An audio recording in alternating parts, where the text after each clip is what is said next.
안녕하세요. 횡설설 오늘은 이번 일요일 날 기독교의 부활절이기 때문에 부활절과 관련해서 2000년 전에 예수의 어떤 출현이 인류의 어떤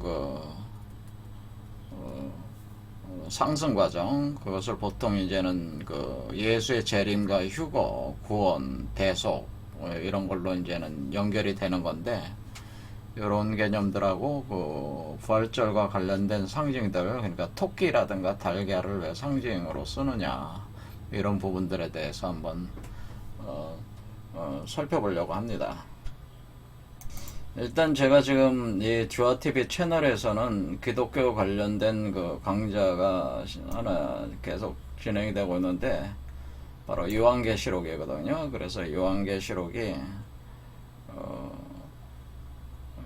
지금 9강까지 돼 있어요. 그래서 어떤 요한계시록 비밀이라고 이렇게 할 수 있어요. 예언서니까 묵시록에 대한 것을 하고 있으니까, 여기에 이제는 심오한 내용들, 기존의 교회라든가 성당 또는 이 신학자들한테 들어보지 못했던 얘기들을 제가 강의들을 하고 있으니까, 관심이 있으신 분들은 저의 요한계시록 강좌를 동영상을 시청해 주시면 되겠습니다. 이제 우리가 이제 부활 문제는 결국에는 부활을 한다는 것은 먼저 어떤 죽음이 있어야 되는 거죠. 먼저 죽어야지 부활을 하는 거니까, 이제 이거 역사적으로 이제 받아들이는 게, 2000년 전에 이제는 예수라는 존재가 나름대로 활동을 하다가 체포가 돼가지고 그래서 처형을 당해서 죽게 되는데,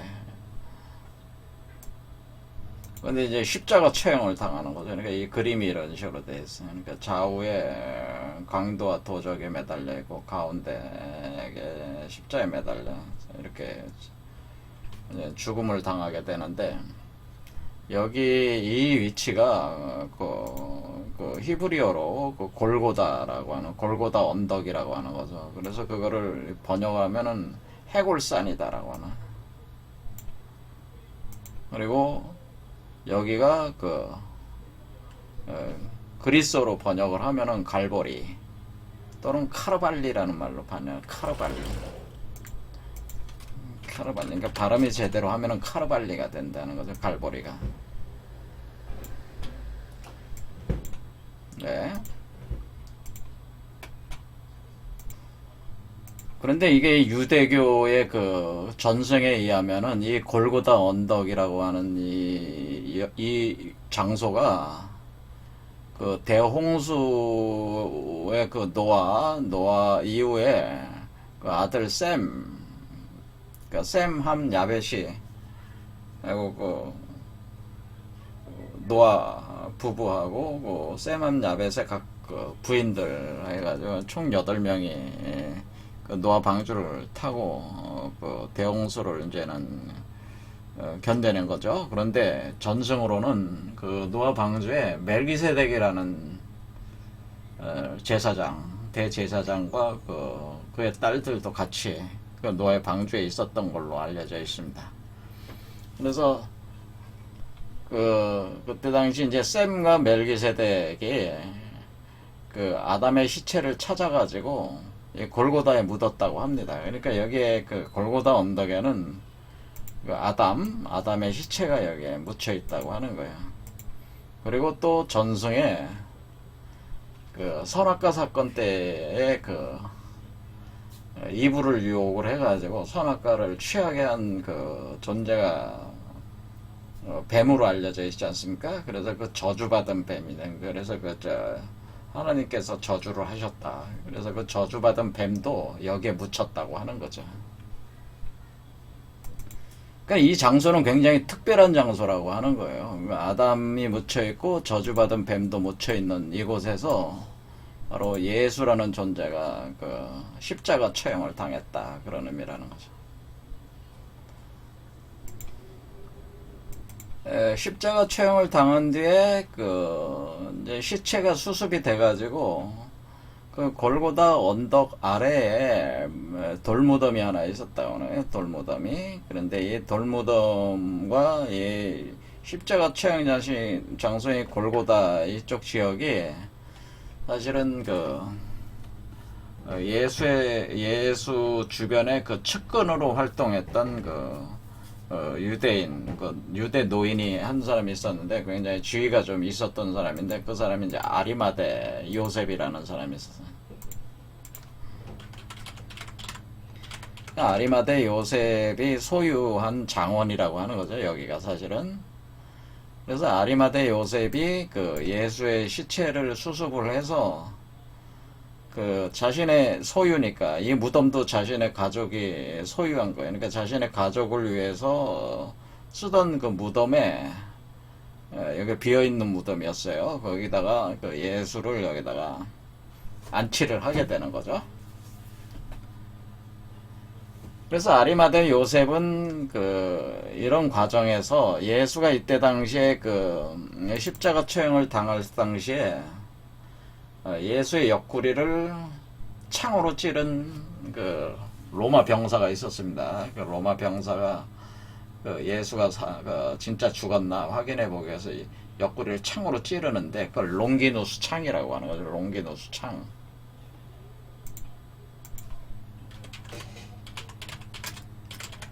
그리고 옆구리를 찌르니까 오른쪽 옆구리를 찔러가지고 거의 피가 흘러내리게 되는 거죠. 피가 흘러내릴 때 그 피를 받은 성배가 있는데 잔이 있죠. 잔이 있었는데 그걸 성배라고 하는. 근데 이 성배가 예수의 피를 받은 이 성배가 최후의 만찬에, 그러니까 예수가 십자가 처형 당하기 전에 체포되기 전에 모여가지고 최후의 만찬을 한 일이 있었는데 거기에 사용했던 최후의 만찬에서 사용했던 포도주 잔이었다고 하는 거예요. 그래서 이게 성배가 있는데 이 롱기누스 창과 성배가 그러니까 이 기독교 역사에서는 엄청난 보물이죠. 이게 보물인데 이 보물을 아리마대 요셉이 이제는 수습해서 시체를 하니까 이 과정에서 아리마대 요셉이 이 롱기누스 창과 성배를 획득하게 되는 거죠. 예, 이분이.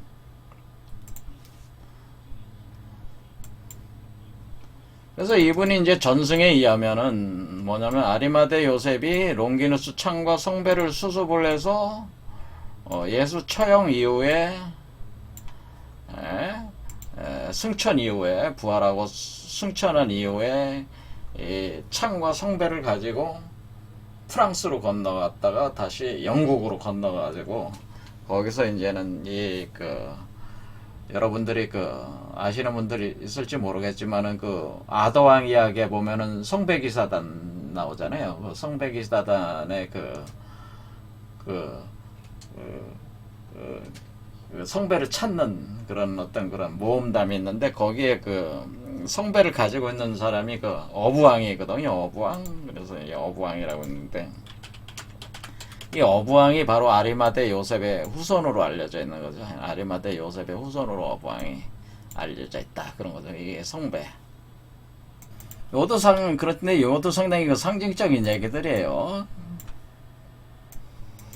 여담이지만은 요즘에 이제는 콘스탄틴이라는 퇴마사 이제는 키아누 리브스가 주연하는 콘스탄틴 영화가 또 2편이 제작이 돼가지고 개봉을 한다는 소문이 있는데 이 콘스탄틴이라는 영화 보면은 첫 장면에 이 롱기누스 창이 여기서 나와요. 여기.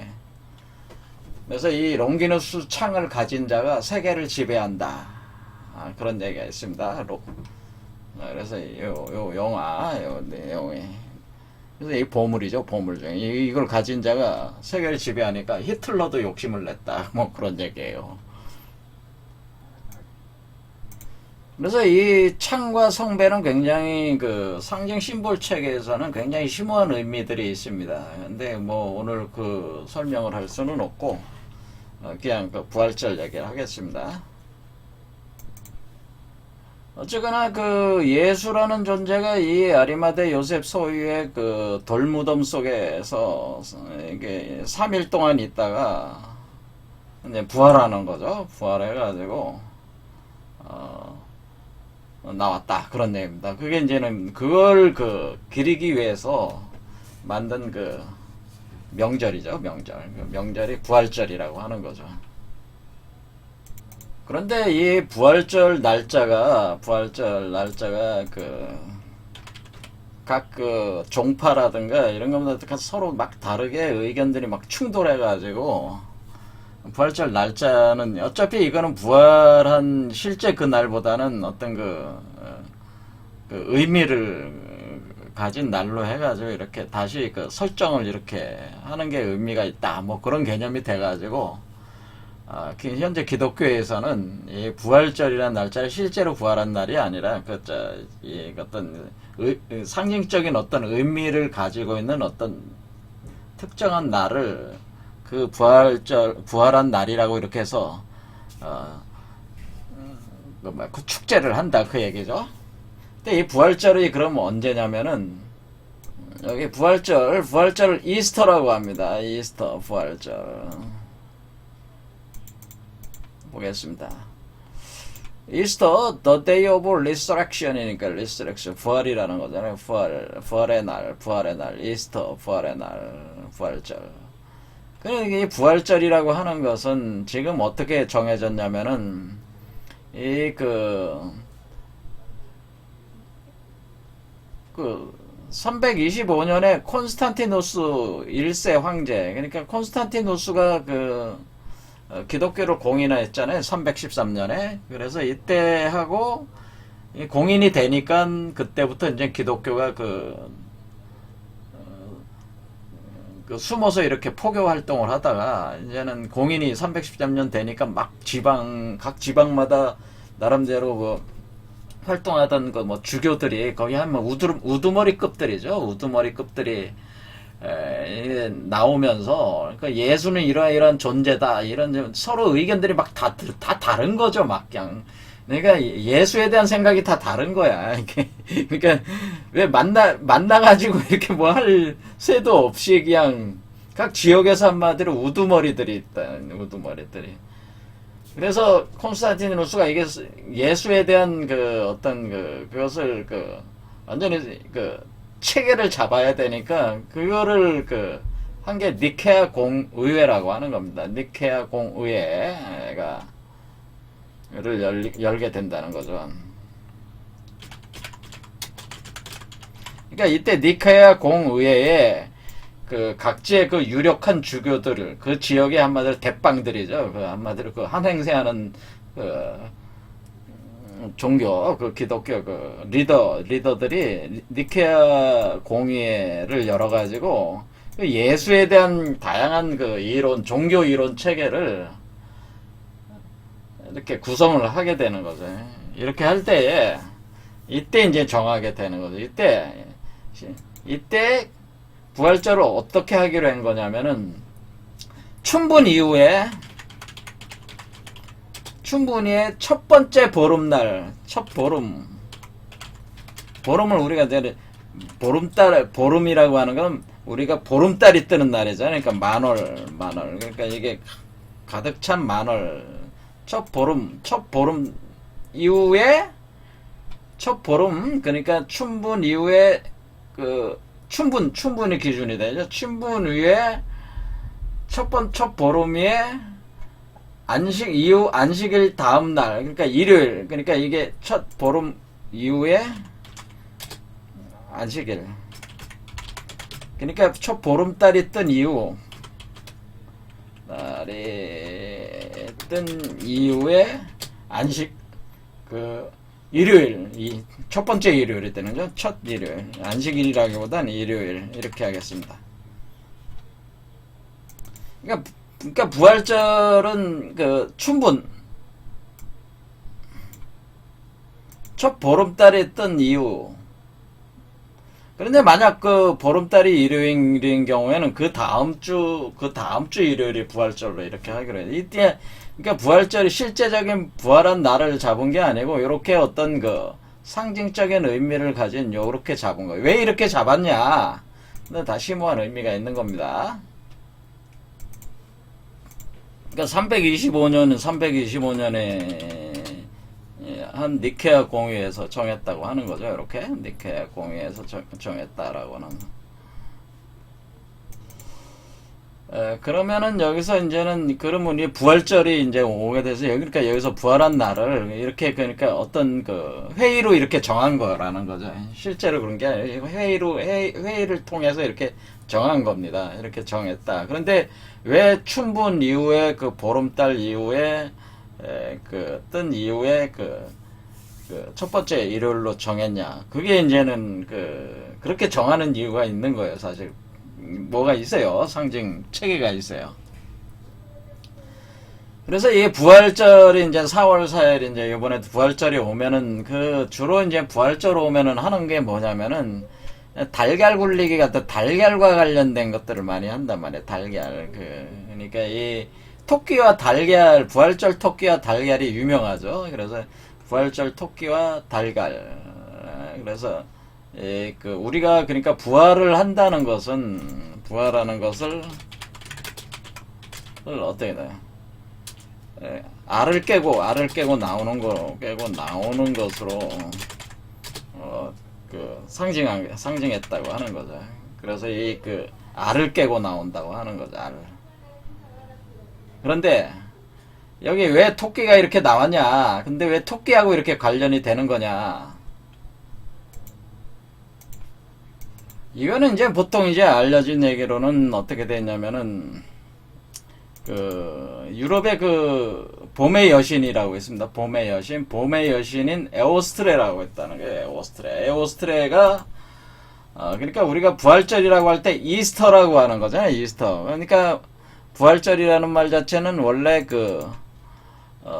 The Day of Resurrection이란 부활이란 말은 Resurrection이란 말이에요. 영어로. 근데 왜 이스터라고 이렇게 하는 거냐면은 이스터 여신을 뜻하는 거라는 거죠. 이스터 여신. 그러니까 이스터 여신이 에오스트레라는 유럽의 여신인데 이 여신을 기릴 때에 이 토끼하고 달걀하고 이렇게 연관돼서 이렇게 원래 기독교와는 상관이 없이 그런 풍습이 있었다는 거예요. 그래서 부활절 이름도 이스터로 변해버렸대. 이스터. 그래서 이스터 그리고 토끼와 달걀이 이렇게 나왔다. 그런 얘기죠. 자, 그런데 이게 그냥 이렇게 된 게 아니고 여기 이제는 또 여기 상징이 있으니까 이걸 이제 풀어야 된다. 그런 얘기. 자, 예수는 무덤 안에서 들어가서 3일 만에 부활을 했습니다. 부활을 하고 여기에 한 40일 정도에 이렇게 있다가 40일 정도 머물다가 승천을 했다고 하는 거다. 승천, 하늘로 올라갔다. 그래서 이 승천한 이후에 10일 후, 그러니까 총 부활한 지 50일째부터는 성령이 강림하는 대축일을 50일째 되는 날, 그러니까 이 부활한 후에 50일째 되는 날을 성령 강림 대축제를 한다고 해요.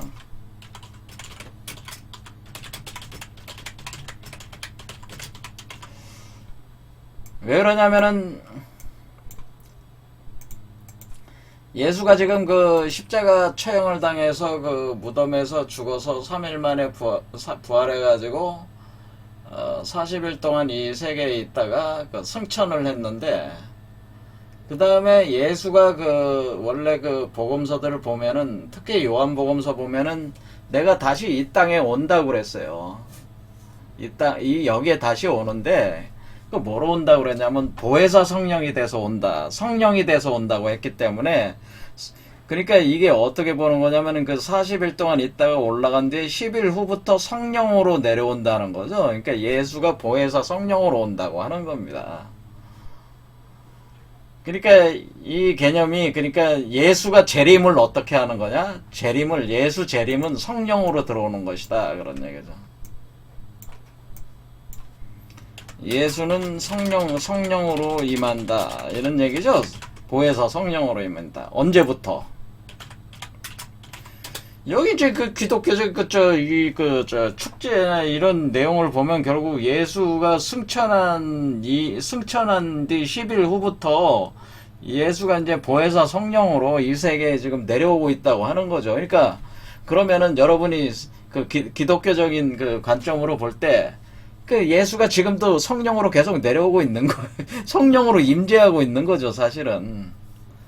그렇겠죠.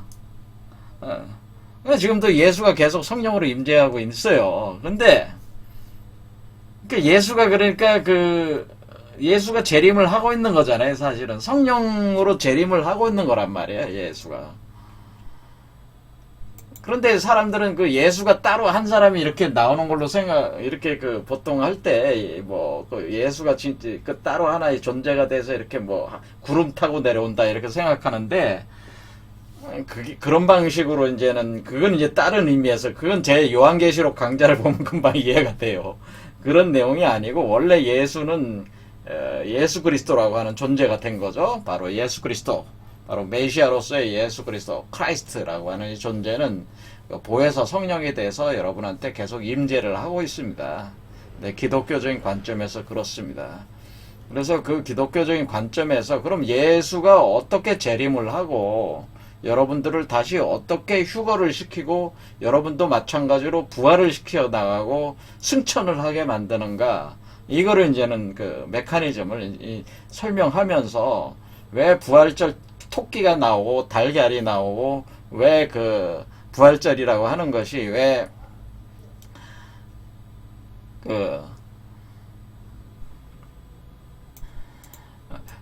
만월 보름달이 뜬 뒤에 첫 번째 일요일로 이렇게 하는 거냐, 왜 그렇게 하는 거냐, 왜 춘분 뒤에 그렇게 하는 거냐, 그런 이유들에 대해서 이렇게 종합적으로 설명을 해보려고 합니다. 예수가 이제는 승천한 후에 그 구원 메커니즘은 이와 같습니다. 어떤 거냐면은 예수가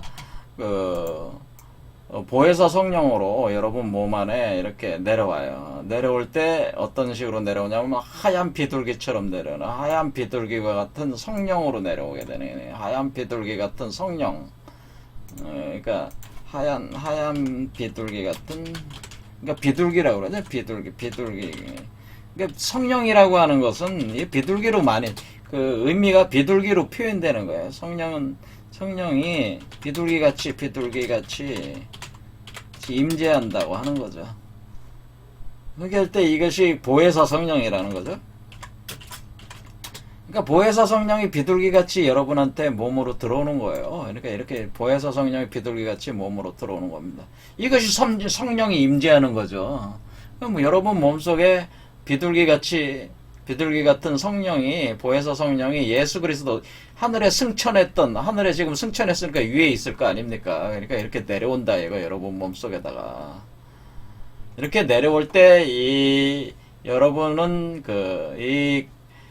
보혜사 성령은 뭐가 되는 거냐면은 신랑이 되는 거죠. 예수 그리스도는 신랑이 되고 여러분은 신부가 되는이다. 그렇게 되는.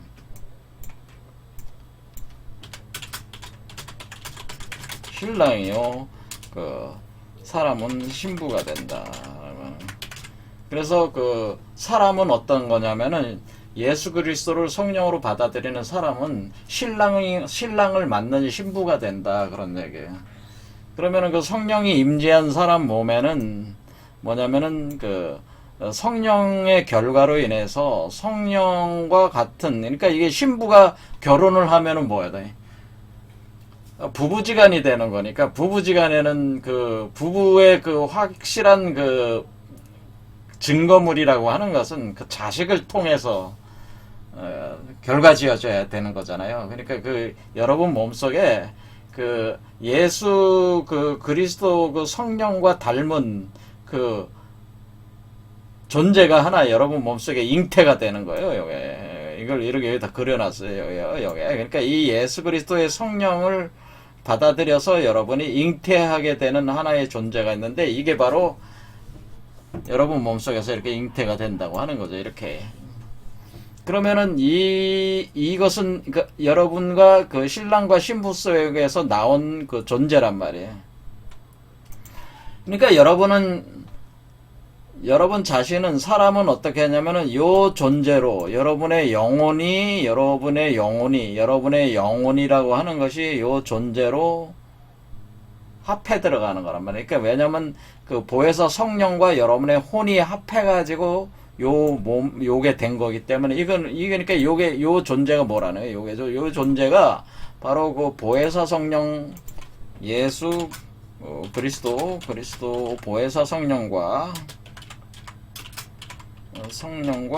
뭐가 합한가요? 바로 사람의 혼이 연합한 존재래. 연합하여 어떻게 된 거요? 사람 몸속에 잉태된 존재라고 하는 거죠. 그러니까 여러분의 혼이 어리간다고 하는 거예요. 여러분의 혼이 성령과 합해서 영혼이 되면서 그것이 영혼이라는 거예요. 그래서 그러니까 여러분이 진짜 영혼을 가지려면은 예수 그리스도의 그 보혜사 성령을 받아들여야지 영혼을 가질 수가 있는 거다. 그럴 때부터가 소울이라고 할 수가 있는 거예요. 소울. 영이 되는 거죠. 그래서 소울이 돼서 이 소울을 잉태를 해가지고 여러분이 이것을 여러분 몸속에서 키워가지고 그 몸의 물질적 형상을 만들어가지고 몸 밖으로 그 아이로 태어나게 하는 거예요. 그래서 이거를 여기는 이렇게 잉태된 연합된 존재고 이것이 머리로 올라와 가지고 뭐가 되냐면은 이 아이로 태어난다. 여러분 그러니까 이게 그러니까 영체니까 그렇죠. 이게 지금 육체가 아니라 이 여러분 몸은 육체잖아요. 육체 피지컬 바디란 말이에요.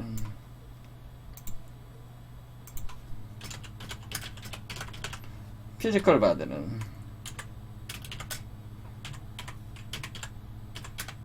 피지컬 바디. 그리고 요 존재는 뭡니까? 요 존재는 소울 바디란 말이에요. 소울 바디. 신령한 몸이란 말이에요. 그 우리가 바울이 이런 몸을 말했죠. 신령한 몸으로 태어난다는 신령한 몸. 그러니까 신령한 몸을 가진 존재로 태어날 때 이 태어나는 요 존재는 아이로 태어난다고 하는 거죠. 그러니까 우리가 그 어떤 존재가 태어날 때 영이든 육이든 태어날 때는 아이로 태어나는 거죠. 갓난 아이로 태어난다고 하는 거예요. 갓난 아이로 태어난다 이렇게. 그러니까 그래서 이것이 보면은 그 마치 그 2000년 전에 예수가 그 마국간에서 그 성모 마리아를 통해서 마국간에서 태어나듯이 여러분도 태어나게 되는데 마치 마국간에서 태어나는 것 같은 그래서 태어나는 그 과정이 반복된다고 하는 거죠. 마국간에서 태어나는 과정이 반복된다. 그래서 그것을 그러니까 여러분이 그 어떻게 되는 거냐면은 여러분이 구원을 받는다고 하는 것은 그러니까 여기서 개념은 어떻게 되는 거냐면 그럼 구원을 받는다고 하는 것은 이치가 간단한 거죠. 그러니까 그러면 어떻게 그러면 하나님으로부터 내가 그 구원을 받고 내가 천국에 내가 어떻게 죄를 대속받고 구원받아서 천국에 들 수 있습니까? 이렇게 저한테 묻는다면은 저는 이렇게 대답을 하겠지.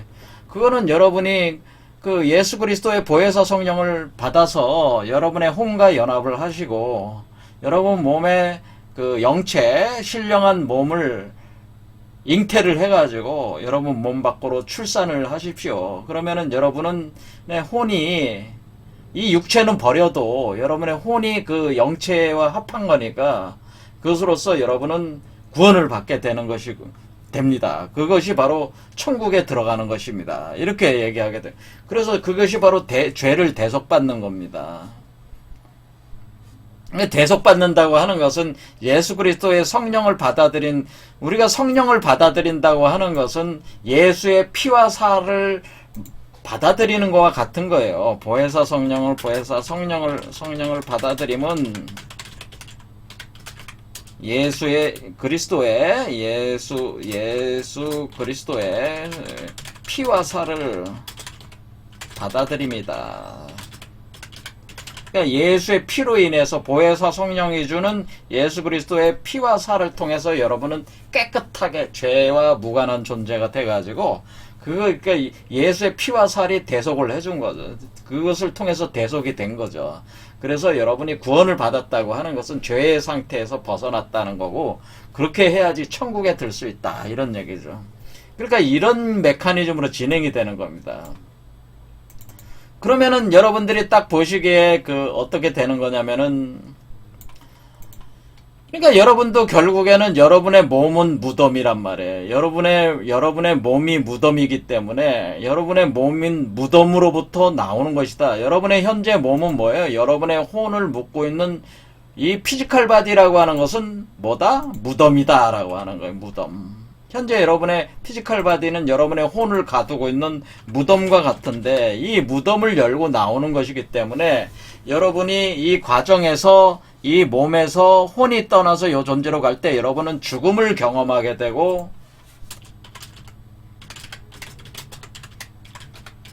그리고 죽음 그러니까 이 여러분의 피지컬 바디에서 혼이 떠나가지고 그리스도와 연합하는 과정은 결국 죽는 과정이란 말이에요. 그 죽음을 경험하게 되고 그리고 이렇게 여러분이 요거로 이렇게 나오는 거는 뭐예요? 부활을 경험한다는 거죠. 그러니까 예수가 2000년 전에 예수가 십자가에 못 박혀서 죽은 거와 죽어서 다시 이렇게 부활을 하는 것을 여러분도 동일하게 경험을 하게 되는 거예요.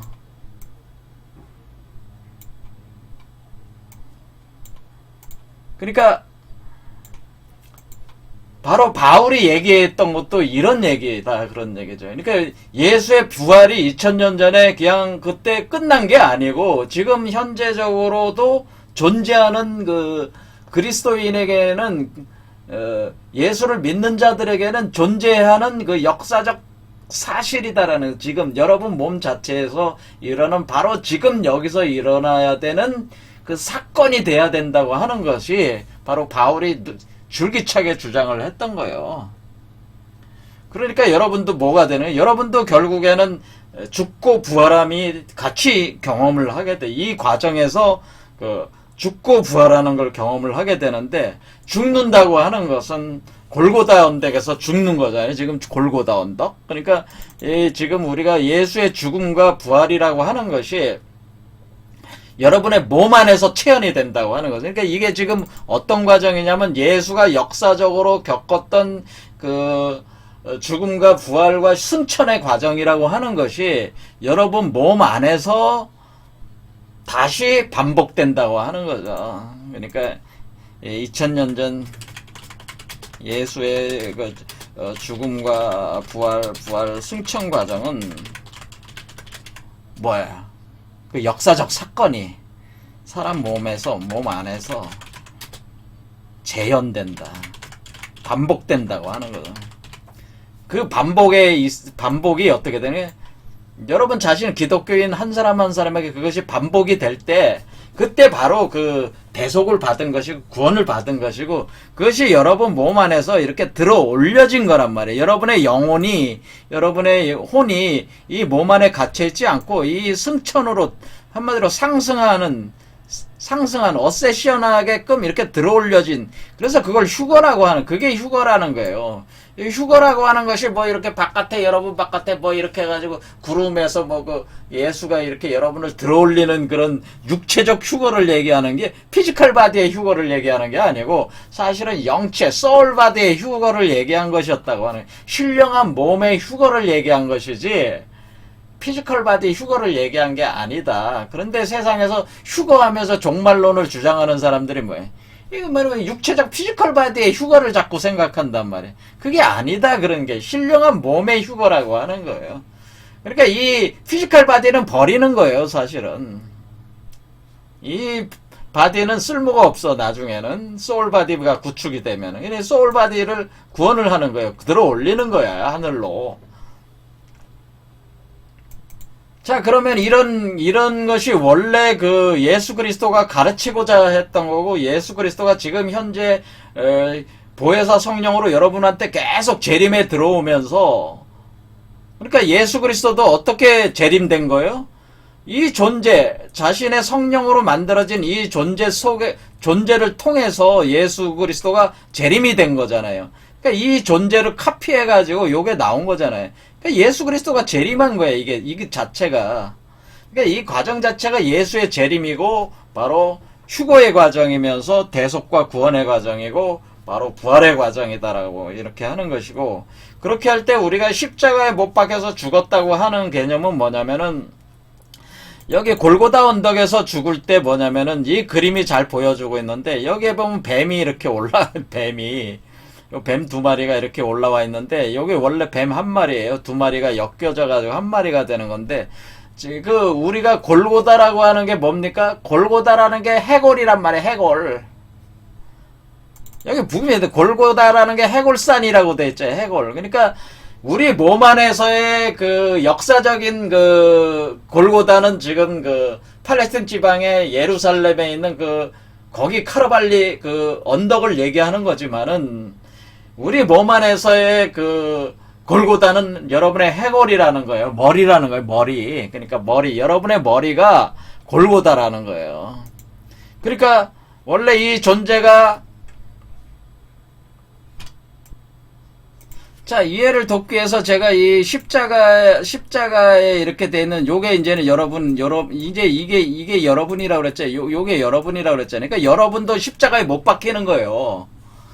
그러니까 여러분도 그 사건을 반복하는 거라고 제가 그랬습니다. 예수가 2000년 전에 십자가에 못 박혀서 무덤에 들어갔다서 3일 만에 부활했다고 하고 승천한 것을 여러분이 똑같이 반복한다, 그런 얘기예요. 그러면 이게 존재가 이렇게, 그러니까 십자가에 여러분도 박혀가지고 어리에 있다는 거예요. 머리에 있다가, 이 골고다란 말이에요. 그럼 여기에 뱀이 있잖아. 뱀이 죽은 곳이라고 그랬잖아요, 여기가. 뱀이 죽어 있는 곳이라고 그랬죠. 이 뱀이 여기에 죽는 곳이란 말이에요, 여기서. 이 뱀이. 그래서 여기서 이렇게 돼가지고, 죽어 있는 곳, 그러니까 여기가 다시 요 지점에서 다시 선악과 사건 때 뱀이 다시 등장하면서 죽게 되는 곳이에요, 여기가. 여러분의 머리가. 여기가, 그러니까 요게 골고다 언덕이 되는 거지. 그럼 여기서 이제 죽는 거예요, 죽어. 여러분이 죽어서 어디로 가요? 우리가 차크라로 보면은, 6번째 차크라가 골고다 언덕이고, 4번째 차크라가 바로 들어가는 무덤이 되는 겁니다. 자, 그러면은, 자, 그 구조 자체가 그러니까 어떻게 된다는 거죠. 자, 이게 리젠 한다는 게 부활한다는 거죠. 그러니까 이렇게 갖다가 붙이면은 어떻게 되냐면은 이렇게 되는 거예요. 이렇게 되면은 여기 요 골고다 언덕이 여러분의 머리고, 요게 가슴이라는 거예요. 요게 가슴이 여기고요. 여기가 여기라는 거예요. 그러면은 여러분의 가슴이서 죽어서 부활할 때 3일 만에 부활한다는 건 뭐냐면은, 여기가 4번째니까 5번째, 6번째, 7번째가 될 때 이게 부활이 된다고 하는 거예요. 이렇게 3번 간다고 하는 거예요. 이게 3일 만에 부활이다, 그런 개념이라는 거죠. 그렇게 할 때 이 골고다 언덕의 여기를 갈보리라고 하는데, 이 갈보리가 카르발리라고 한다. 카르발리의 십자가라고 하는 것은 그 별자리상으로 뭐라고 부르냐면 백조짜리를 가리켜서 카르발리 십자가라고 한다, 그런 얘기입니다. 자, 여기 백조짜리가 카르발리. 여러분이 밤하늘에 보면은 거기 용자리 이쪽 위에 백조짜리가 있습니다. 그러니까 용이 뭐예요? 용뱀이잖아요. 용뱀 위에 백조짜리가 있단 말이에요. 백조짜리가 카르발리 십자가란 말이에요. 그러니까 지금 뭐라고 그랬습니까? 지금 새가 돼서 날아가는 거란 말이에요. 그러니까 새가 돼서 날아가는 거니까 이 백조짜리가, 그러니까 이것은 부활해서 승천하는 새구나라는 걸 알 수 있어요. 그러니까 요게 지금 새잖아요, 새. 그렇죠. 그러니까 이게 카르발리, 이게 새가, 백조가 이걸 의미한다는 걸 알 수 있죠, 이렇게. 그렇죠, 백조가 이렇게. 이게 비둘기 같은 거잖아요, 백조가. 하얀 비둘기 같은 거. 자, 그러니까 백조가, 그러니까 이 골고다에서, 자, 골고다에서 죽어서 가슴이라는 그 무덤으로 들어간데 다시 골고다로 날아 올라가는 거죠. 날아 올라가는 백조가 된다고 하는 겁니다. 그리고 백조짜리 그 자체가 카르발리 십자가라고 불리우는 자리다. 그래서 우리가 결국에는 이게 맨 먼저 보혜사 성령이 내려왔다가 어떻게 돼요? 여러분도 어떻게 되는 거예요? 여러분도 백조같이 보혜사 성령체가 돼가지고 올라간다고 하는 거죠. 비둘기 같은 그 하얀 몸으로 올라간다고 하는 겁니다. 백조체, 한마디로 백조체가 된다고 하는 겁니다. 백조체가 된다. 그런 개념이라는 거죠.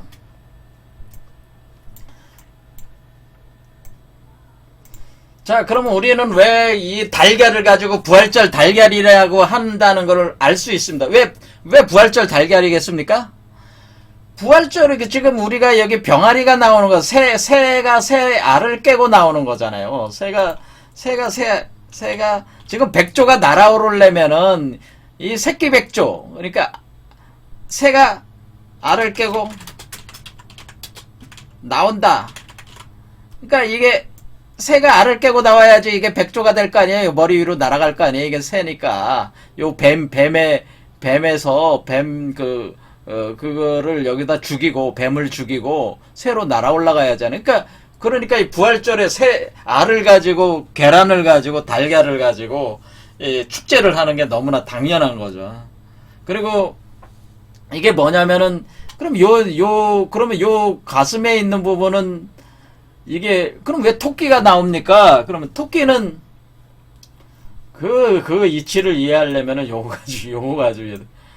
자, 여기 보면은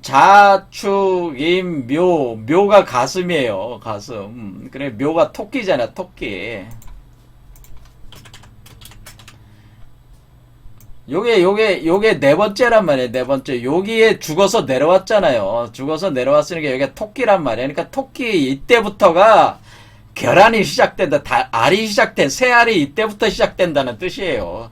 그러니까 새 알이 이때부터 돼가지고 부활을 해가지고 알을 깨고 날아간다 그런 뜻이. 그래서 토끼가 그러니까 토끼가 지금 이 토끼가 어디로 들어요? 토끼굴이 그러니까 어디 있다는 겁니까? 이 토끼굴이라고 하는 것은 어디냐면 여러분의 가슴 차크라에 있는 여기에 토끼굴이 있습니다. 실제로. 토끼굴이라는 게 있어가지고 여기 토끼굴 속으로 이 알을 가지고 결란을 가지고 들어가는 거예요. 그러니까 이 토끼굴의 결란이 그 달걀이 새알이잖아요. 그 새알이 한마디로 품어져 가지고 부활을 시켜 가지고 그러니까 이게 보혜사 성령이 지금 뭐예요? 그 새의 기운이잖아요. 그 비둘기의 기운이잖아요.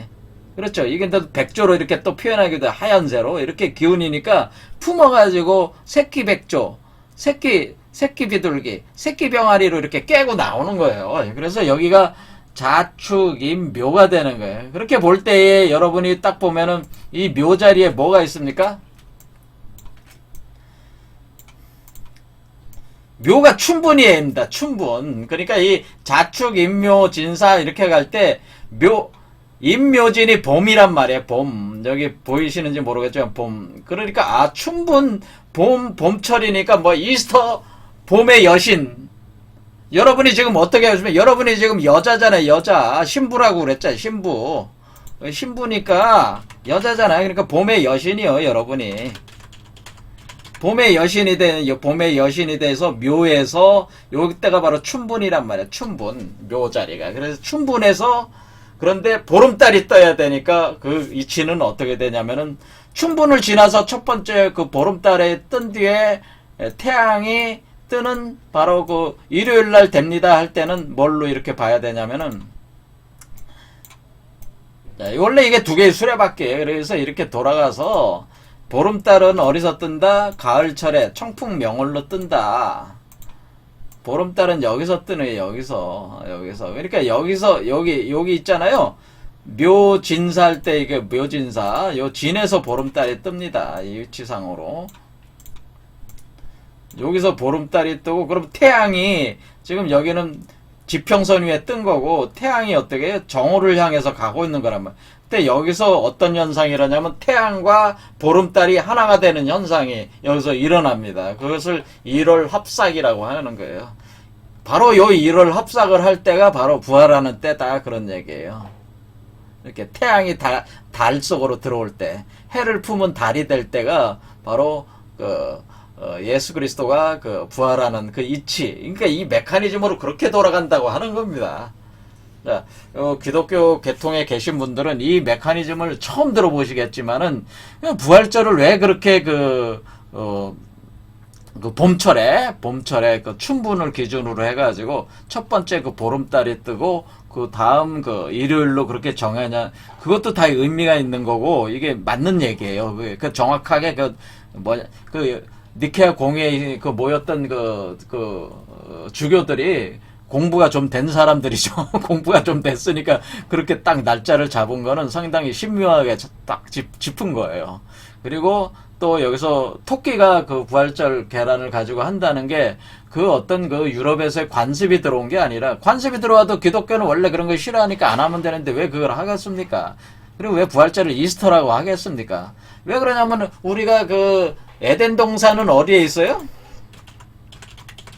에덴 동산은 동쪽에다가 지었어요. 원래 하나님께서 동쪽에 에덴 동산을 만들었다 할 때, 그러니까 여기가 동쪽이란 봄철 여기가 동이란 말이야. 동쪽. 지금 에덴 동산에서 부활하는 거다 그런 얘기예요. 사실은. 그러니까 여기서 둘째 아담이 되는 거죠. 그러니까 이 둘째 아담이 되는 존재잖아요. 예수 그리스도가. 그래서 예수 그리스도와 같은 존재로 여러분도 둘째 아담과 같은 형태로 부활을 하는 겁니다. 여러분도.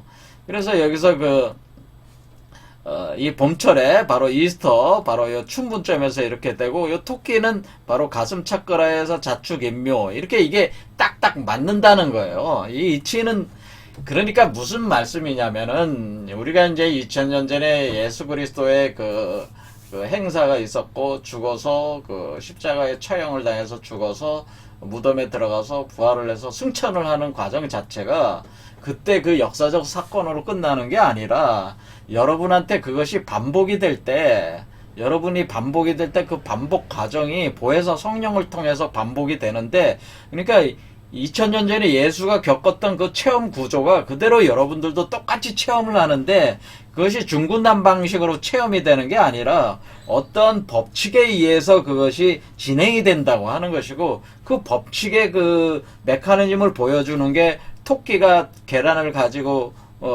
부활절을 한다거나, 또 부활절을 우리가 춘분 이후에 첫 번째 보름달 뜨고 그 다음에 일요일 날로 한다거나, 이런 것도 다 뭐야, 이 어떤 법칙과 관련된 상징 구조라고 이렇게 하는 것이죠. 자, 그래서 이게 어느 하나도 이렇게 쉽게 돼 있는 게 아니고 상당히 정묘하게 이 틀이 잡혀 있다고 하는 겁니다. 그래서 제가 지금 요즘 요한계시록 해석도 다 이런 메커니즘으로 지금 하고 있는데, 강의를 신청해서 들으실 분은 들으세요. 자, 결론적으로 얘기하자면은, 보혜사 성령은 지금도 여러분들한테 임재하고 있는데, 과연 여러분이 2000년 전에 예수가 체험을 했던 그런 죽음과 부활의 과정을 보혜사 성령과 함께 다시 체험을 하고 있느냐, 보혜사 성령의 인도를 받아서 체험을 하고 있느냐, 그럼 여러분 자신이 돌아봐야 된다고 하는 거죠. 근데 제가 볼 때는 그런 사람이 거의 없는 것 같아요. 기독교인 중에는. 제가 굉장히 많이, 기독교는 답이 없다. 저는 개인적으로 생각해요. 왜냐면은 이게 원래 보혜사 성령의 작용을 받아서 이렇게 구원받은 사람이 나오면은 뚜렷한 징조가 있거든요. 근데 그 징조가 지금 나타난 사람이 없어요. 제가 볼 땐 기독교인들 중에. 그러니까 기독교에는 지금 보혜사 성령에서 구원받은 사람이 눈 씻고 찾아보려도 찾아볼 수가 없다는 거예요. 단지 이런 원리로 돼 있으니까, 이런 원리는 뭐냐면 사실은 지금 현재 기독교 목사나 성직자들이나 학자들이 가르쳐 주지 않는 거잖아요. 제가 처음 이렇게 알려드린다고 이렇게 볼 수가 있는데, 제가 하는 것이 일리가 있다고 생각하신다면은 이런 쪽으로 한번 공부를 하시고, 신앙의 양태 자체를 진짜 구원받아야 되잖아요. 여태까지 잘못 믿어왔으면 뭐예요, 그게. 그냥 스스로 공부를 하셔야죠. 그렇죠. 여러분, 천국에 들어가야 될 거 아니에요. 구원을 받아야 될 거 아니에요. 아주 중요한 문제 아니에요. 인생 사는 거는 100년도 안 되는 짧은 시간이지만은 영원한 지옥에 들어갈지 영원한 천국에 들어갈지 중요한 문제인데 여러분들은 굉장히 심사숙고해야 된다 그런 얘기죠. 자, 오늘 여기까지 하겠습니다. 감사합니다.